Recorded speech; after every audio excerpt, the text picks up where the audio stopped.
Before the days of efficient long-distance travel, people stuffed themselves into ships and sailed across oceans on uncomfortably long journeys.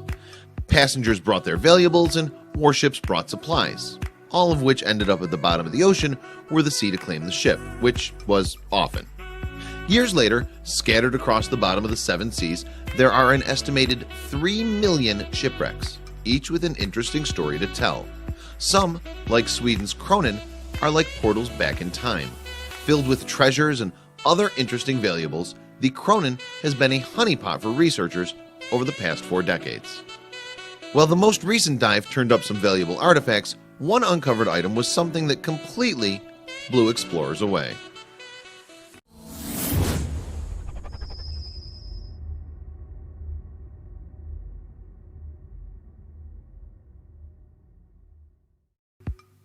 The Kronen was the largest ship ever built for the Swedish Navy when it was completed in 1672.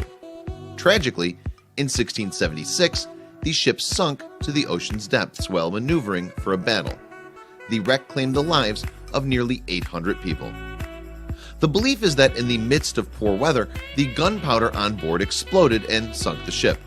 This theory was bolstered when, in the 1980s, explorer Anders Franzen discovered the shipwreck and realized that it was missing its stern. Since then, the Swedish government has sponsored yearly archaeological dives to collect artifacts. Researchers have discovered over 30,000 artifacts since exploration began. Some are interesting, some are spectacular, and some are downright smelly. Objects from the wreck have since been compiled in museums for all to see. These well-preserved firearms and firearm stocks reveal valuable information about 17th century warfare. Around the time the Kronen sank, Sweden had one of the finest fleets and weapon arsenals in the world. Divers found more than just weaponry though. They also uncovered objects like this violin, which spoke more about the everyday life and musical tastes of 17th century Sweden. And since Sweden's first violin makers didn't start studying the craft until the end of the 1600s, this must have been one of the country's first. As the divers continued making regular trips down into the depths to sift through the Kronen's wreckage, they found more and more interesting objects. The most recent dive turned up this pristine gold ring. But there was more. Recent dives resulted in the discovery of this collection of coins.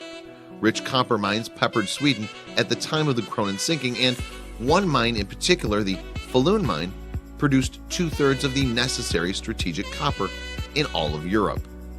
Perhaps the most interesting item divers discovered, however, was sealed tightly inside this oddly heavy tin jar. Researchers found the jar pressed into a clay seabed. After retrieving it, they shipped it off to a lab for study. What was inside? When scientists opened the jar, they were overwhelmed by a pungent, horrific smell.